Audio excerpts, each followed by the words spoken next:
So, hello everyone. My name is Bhavesh Patel. I'm a principal with Charles River Associates, or CRA, and I'm really excited to have you with us today and very much looking forward to moderating this panel discussion. We'll be focusing on the rise of competitive rare diseases and gaining perspectives from our esteemed panel of European payer experts. So let's start with a quick introduction from each of you. Juergen, would you like to kick us off?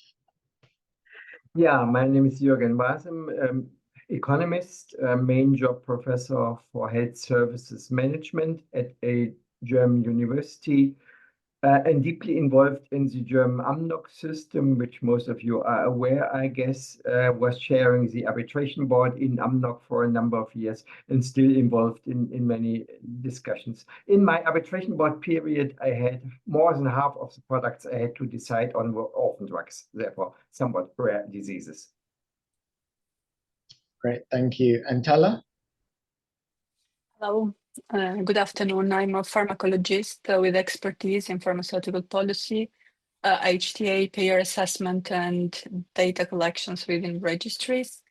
I spent 10 years at the Telemedicines Agency, AIFA, where I coordinate the national registries, particularly product-based registries in oncology and rare diseases, and oversaw the implementations of managed entry agreements, both performance and financial based.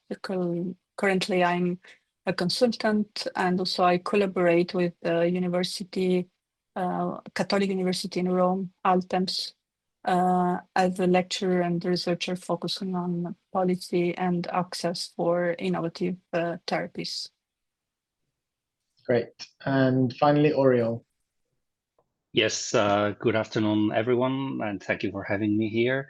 Oriol Sola-Morales, I'm an internist by background. Have worked in health technology assessment and health economics for the past 20 years, led an HTA agency here in Barcelona, created an orphan drug dedicated review group back in 2027, so quite long ago, but have been involved in the healthcare space, in the public healthcare space until last year in several roles. And yeah, happy to be here. Thank you. Great. Thank you so much to all of you. And thanks for being with us to discuss today's really interesting topic. So we're going to be exploring the evolving competitive rare disease environment and discuss some key opportunities and challenges, as well as the potential broader impact of the emerging trend. I'm sure we'd all agree that treatment choice is hugely beneficial for rare disease patients, but as numerous diseases and indications have or will soon have multiple approved products, stakeholders will need to effectively navigate these dynamics.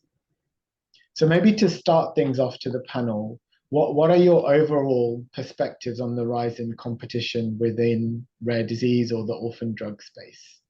Maybe starting with you, Oriol. Yes, thank you. So maybe before I answer that, maybe one question and one remark. The remark is, I think we need to separate what is the epidemiological description of any rare disease in terms of how infrequent it is from the perception of a disease that has no one has never addressed because it was so A, difficult, and B, business unattractive, and that has certainly changed. That's the remark. The question, and it's more a question for thought, is, are two different mechanisms of action operating in the same space a competition? I can give you my answer and then my final answer into this is, well, I guess the framework has not changed significantly in the last couple of years and does not look like it will change in the next couple of years.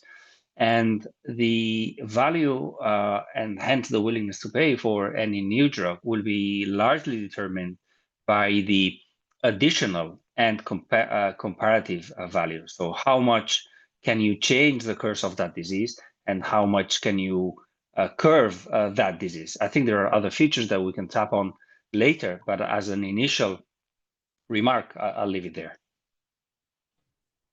Great. Thanks, Oriol. And it is an interesting question about the two different MOAs. I guess it will come down to whether they are targeting the same patient population or not, even if there are different mechanisms. But we'll come to unpack that a little bit later as well. I'm happy to hear the other experts' thoughts on that, but also their overall perspectives. Maybe thinking also within your country, how is the rise in competition within the rare disease space impacting the payer situation? Entela? Well, yes, from the rise of the competitions, it's both an opportunity and a challenge, no? Even in the rare disease. So the competitions, it seem positively because it offers patients more treatment choice, allow payers to leverage price negotiations, optimize the care pathways, and also to ensure a sustainable spending. However, it also raised expectations. So we are moving from the paradigm where an orphan drug now was automatically considered highly innovative towards a framework where incremental benefit, the add value must be clearly demonstrated. And specifically for Italy, this is reinforced by the revised AIFA criteria on innovations. So the companies must now provide robust comparative evidence versus standard of care, demonstrate the meaningful impact on disease burden, and especially on the trial design, so validate endpoints, and where possible also to pre-plan the registries or real-world data. So for competitive rare disease, it is no longer sufficient to show efficacy in isolation. The questions become whether the product addresses residual unmet need or offers advantage in safety or route of administrations or long-term outcomes. So overall, payers welcome the competitive environment, but expect greater methodological rigor, transparent positioning, and for the health technology developers, this means tailoring trial designs and evidence packaging, to the payer expectations, especially if they seek, as for example in Italy, innovations, recognitions, and consequently regional access in Italy. Great, thank you, Entela. And yes, we definitely are seeing slowly the sort of HTA and policy landscape evolving as things become more competitive in the rare disease space. I think that's a really important point that you've mentioned. And Juergen, finally coming to you on the kind of overall rise in competition within the rare disease space. Yeah, I mean, we already implicitly have discussed that there are different scenarios. One scenario is where we really have full competition in an identical label. That's, of course, sometimes the case, but also often we do have slightly differentiating labels. So we have overlapping populations, which makes the situation so that we have partly competition and partly we, for the first time, have patients which now are eligible for a product or can profit from a product, which means that for HTAs this is a differentiated situation because for parts of the population you may already have a comparator, whereas for other parts it will be, like Oriol said, that for the first time patients are eligible for a product, and that also then finally translates into pricing, I think. From a formal perspective, Germany is a country where, with regard to rareness, we primarily apply the formal criteria where the EMA is granting orphan drug designation to a product.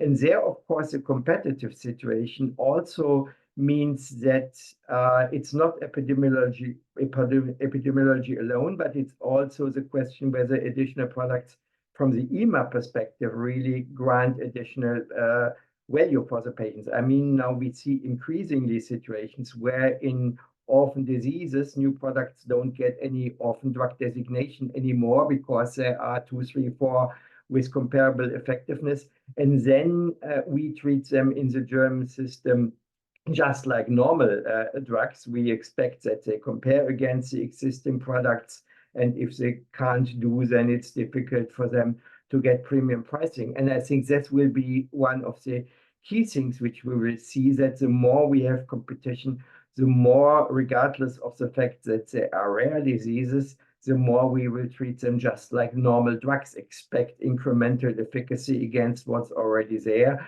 and willingness to pay premium pricing is only if there is additional value for the patients in comparison to what's already there.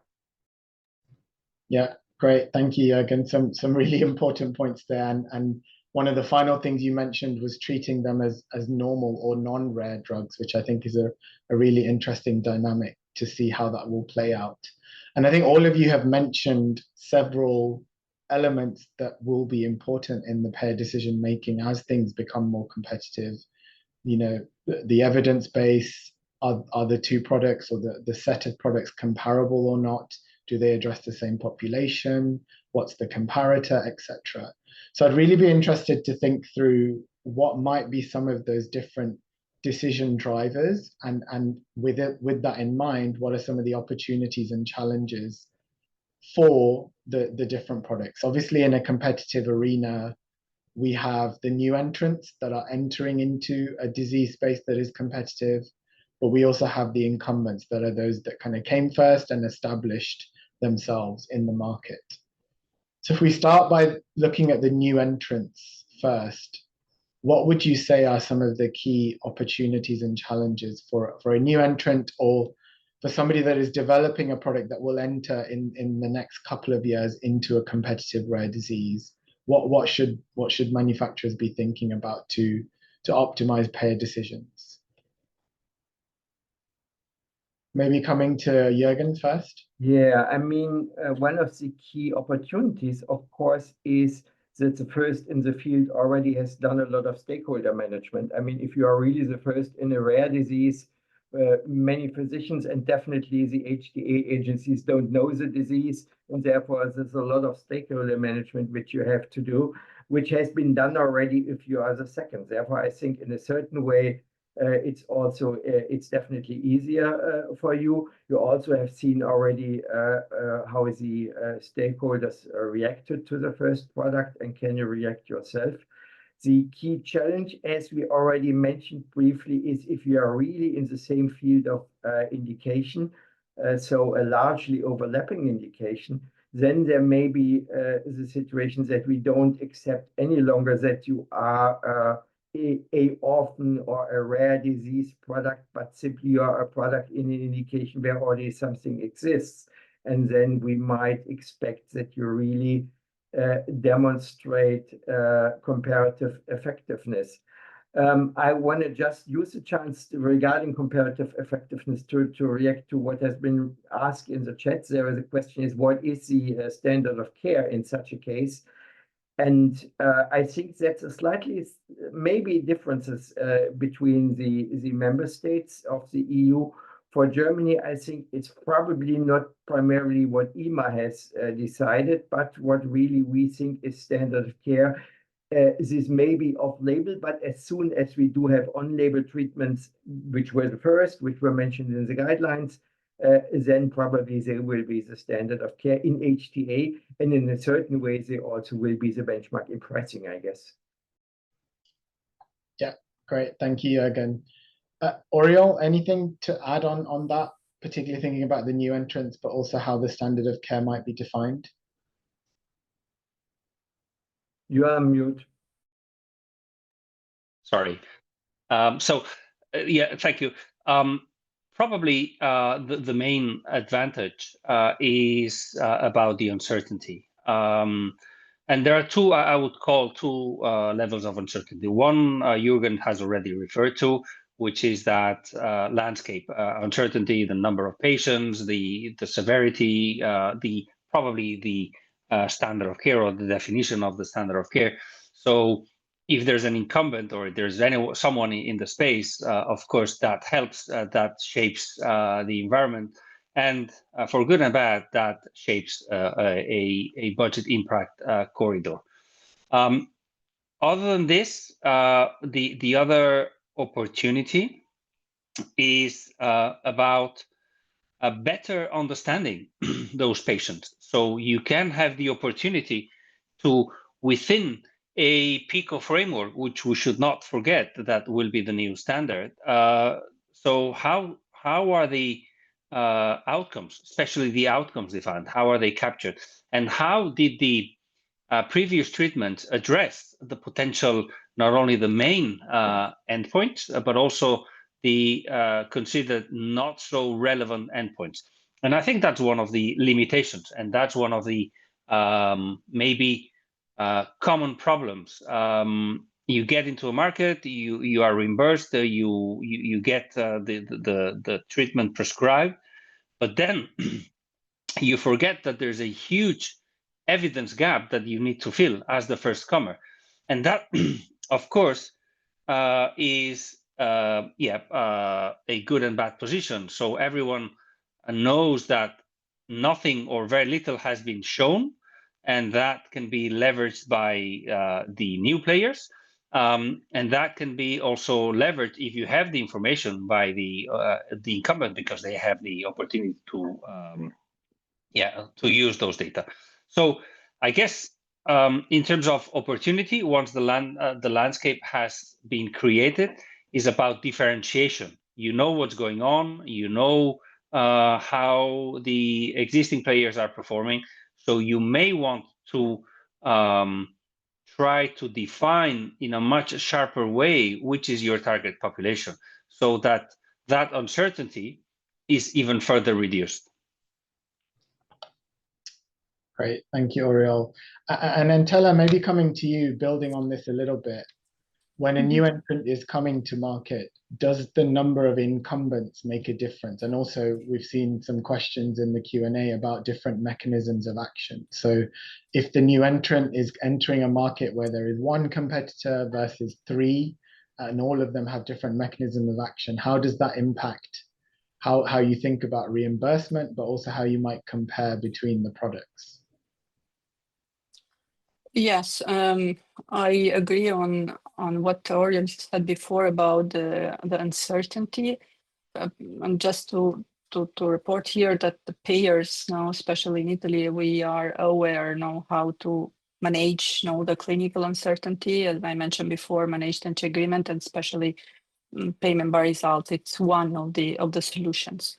Now, on your questions here, with only one incumbent, second entrant can still find space by targeting subpopulations, highlighting difference mechanism, or, for example, offering practical advantages.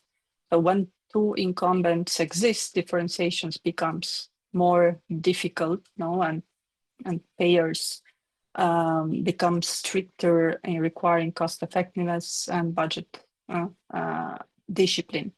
So with three or more products, the environment resembles mainstream therapeutic areas, and payers drive price erosion. So then only therapies with a step change innovations or potential curative can command a premium. So the opportunities diminish as the number of incumbents rises. So it is very, very obvious. But even late entrants can succeed if they bring clear or evident advantages. Right. Yeah, makes sense. Oriol, do you want to build on this? Yeah, there is a magic number that no one has ever really validated, because I guess it's too difficult to validate, which is how many drugs do you need to establish a market? So is it 2, is it 3, is it 24? There are some papers saying that it's 3, and I guess not by chance Entela referred to that. And my point would be, okay, if we reach that 3, it's not about 3 being fully established, but what are the consequences of those 3? If you have 3 products, that means 3 negotiations. That means 3 thinking or rethinking about the market. And I guess, at least from very much from the Spanish perspective, that means a kind of entrenchment of the budget impact. So how much, instead of how much should this drug cost, in Spain, it is very much how much do I want to pay for this disease? So competition, I insist, in Spain, and I don't think it's the same for all the countries, in Spain, when you reach that point of competitive market, there is a pot of money, and that pot of money has to be shared between the different players. And that is a very different positioning, because if you are a newcomer, then you need to try to understand how can you position yourself in that arena, so, and how to grasp maybe on the outskirts of that pot of money something, if you don't have a clearly differentiating value, and try to understand that. And Juergen made the point on overlapping populations or fully competitive markets, and I think it's very important. Great, thank you, Oriol. Juergen? Yeah, I just wanted to react a little bit to this mechanism of action question, because it was in several of these Q&A questions. I think most HTA agencies, by and large, would say mode of action does not differentiate as such. So if a new product is targeting the same population and showing basically the same efficacy, you wouldn't get a bonus because you simply have another mode of action. Maybe in pricing, if you talk about one-time interventions like cell and gene therapies, in comparison to chronic treatment products, if the first product was or orphan disease already was a chronic treatment disease, and the product and the next is a one-time intervention, then of course in pricing mode of action may play a role, but in HTA, basically, I don't think so. The other question which was raised in the chat is very interesting. If there may be some residual unmet medical need, although you already have one or two additional products. And that, of course, means that there are some endpoints which can be dealt with better than in the existing product. And therefore, it's primarily true that then this unmet medical need must be fulfilled with a new product, and it must demonstrate that it can do it like this. And it's probably true that this is different, difficult situation regarding the regulatory framework, because payers probably would not accept the explanation, well, EMA told us we should have the same endpoints as the others before, and unfortunately within this endpoint we are not better. Therefore, one should probably think about an additional endpoint or something like that. There very clearly, if there is an unmet medical need still after one or two or even three products, this would have to be demonstrated that it can be fulfilled in a new trial for the new product. Yeah, if I can build on Juergen's point, and I would like to draw the attention on the SMA space, where there are two very different mechanisms of action. And I would say that at least now, well, everyone knows there are two families. In one of the families, there are several siblings, which we should think, if the mechanism of action does not play any role, we should think, well, at least there are three players, if not four. That should make a competitive market. And my impression is that that is not exactly the case, because the problem or the issue is that one of the two families, and you may have your own guesses, has been wise enough to discriminate the two markets, to make them different. And then the main discussion is about who is first. So should I start with A or should I start with B? And then that plays a discussion. And I think in this competitive market, it is very much about positioning and discriminating the target population. So trying to understand, to ring fence, to very surgically define which is your target population. Otherwise, you'll be put on the same melting pot, and then you'll be drawn to race to the bottom, if you want to call it like this. But I think full competition depends very much on several things, and if you can discriminate that, or you can spark that somehow discussion, then you may have a case for fully competitive market. Yeah, thank you, Juergen and Oriol. Very, very important points. And we've definitely kind of highlighted that positioning is a critical success factor here, along with your evidence, along with how you communicate your value. To really maximize pricing and access, positioning needs to be thought through extra carefully depending upon the type of competitive arena you're in. I guess I want to spend a little bit of time on the broader impact of competitive rare diseases. So some of you may not agree with me, but the general perception is that payers are now spending more on rare diseases overall. We see more innovation, we see higher prices. How might the payers assess non-competitive rare disease products going forward, knowing that there is greater competition? Will these non-competitive rare diseases be assessed in the same way? What is the sort of interplay between these two dynamics? Maybe Juergen, coming to you first. Well, specifically for Germany, I would say at the moment that's really unclear. Payers payers in Germany see that we will in the future see in orphan drugs with the JCA that they are treated like normal products, that they, even if they are new ones, they will get a comparator. The PICO scheme will be applied as if they were non-orphan diseases. And German payers, I think, will try, considering the difficult financial situation, to exploit this and to get away with some of the privileges with first movers in a new indication will have.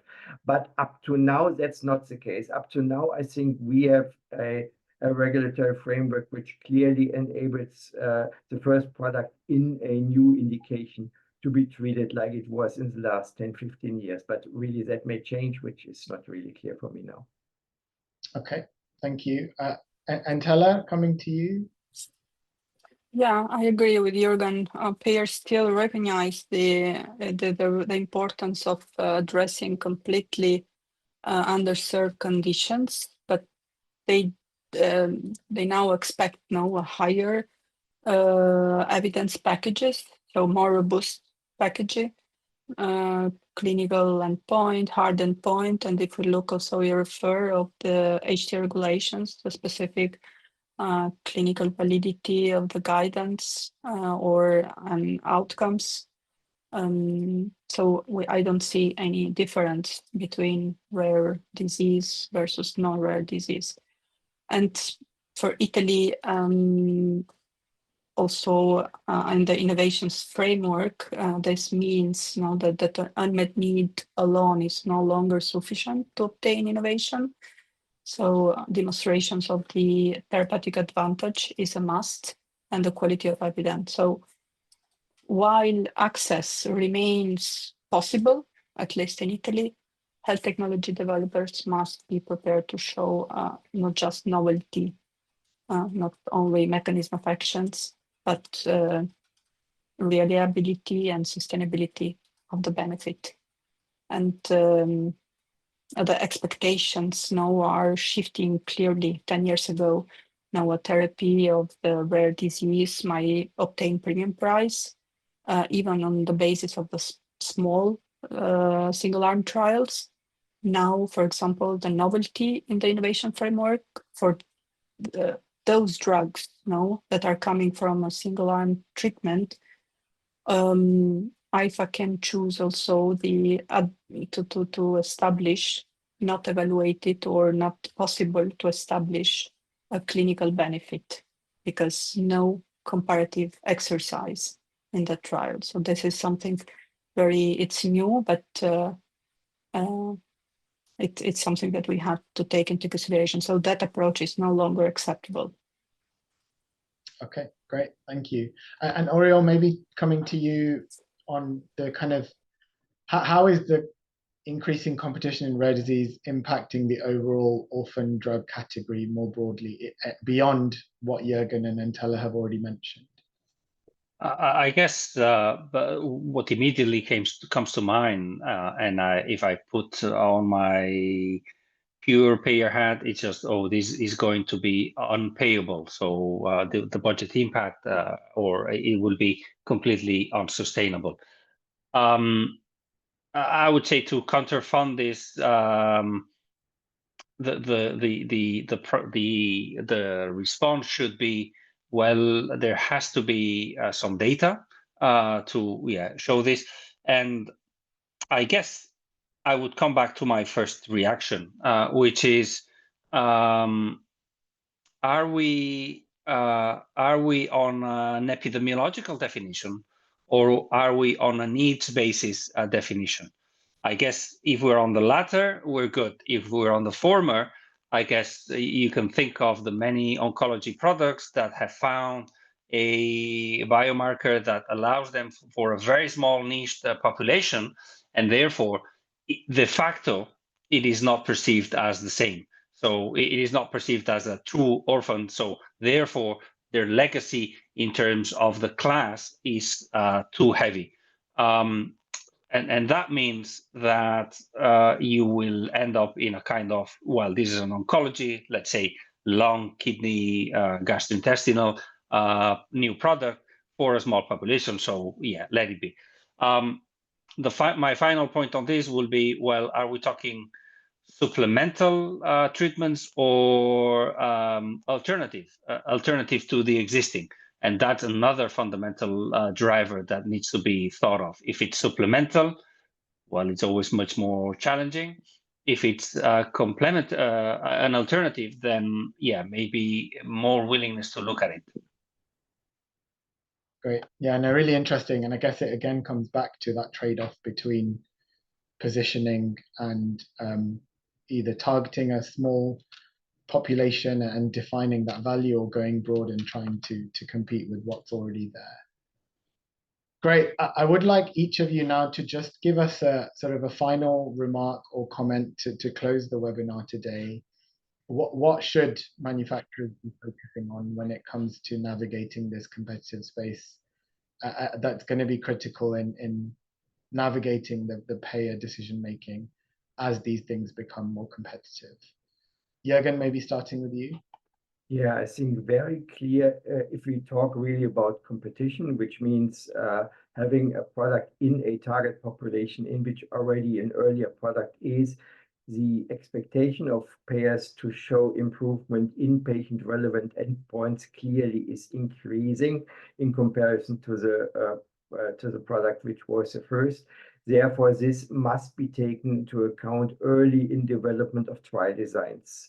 Therefore, I sometimes nowadays, I mean, Oriol and Entela will agree, we sometimes have talks to pharma companies who already have finished their trials, and then they say, oh, we don't have any additional evidence which demonstrate whether we are better or even equal to the existing one. How can we mitigate? And mitigating will be difficult. Therefore, it's really a key challenge in this space that you demonstrate really in your trial design that you are at least as good, or whether you have a niche where you are better, or a niche which hasn't been covered by the first product. And then this can enable a positive HTA, and based on that, then premium pricing. If you don't take this into account early enough, then you will pay a high price later on, I guess. Great. Thank you, Juergen. Entela? Well, my closing remarks are linked with the implementations of the HTA regulation. So we know that by 2028, orphan drugs will be fully assessed under the European HTA regulations. This shifts the focus from the unmet need alone to proven therapeutic add value versus the comparators.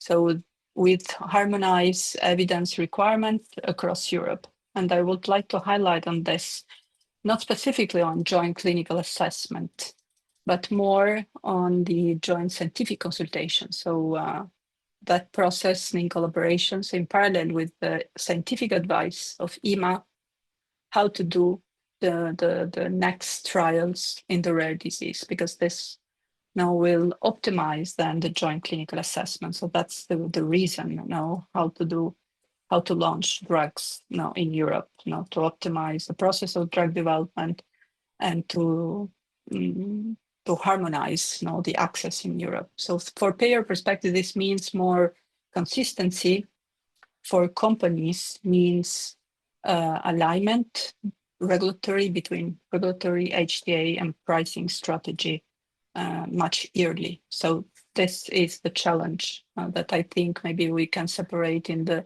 short term, so the next 2 years, and in the long term, so that will impact now in the future of the rare disease scenarios. Great, thank you, Entela. I completely agree. It's going to be interesting to see how that all plays out. Yeah. And finally, Oriol. Yeah, I'll try to keep it short for our esteemed colleagues that are listening. I completely agree with Entela and Juergen on the need to be more selective and discrimination. But maybe just to bring something new to the table, I think it is very much in the early stages of that trial definition in trying to understand whether the output that we're going to put forward makes any sense, not only for the payer, but also for the patients. I would say we see an increasing trend, which is entrenched by the JCA, of the participation of patients. And maybe that 6-minute walking test that we thought was super for our trial, maybe it means nothing for a patient that is on a wheelchair. So yeah, I'm just putting it, of course, as an anecdote, but maybe try to, day one, go to the patient and say, what is your problem? How would you define your problem? And then try to convert that into something meaningful rather than what do we have? Can we convince the patients? I think it's the other way around. Great, thank you, Oriol. I completely agree. The sort of cross-functional element, which has always been, and cross-stakeholder engagement, important in rare disease, becomes even more important when things get competitive. So yeah, with that, huge thanks to the panelists for their time and valuable thoughts in today's webinar.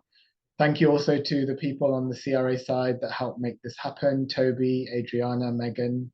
And finally, thanks to all of you for joining us. So I wish you a great rest of your day. Goodbye. Thank you very much. Thank you very much.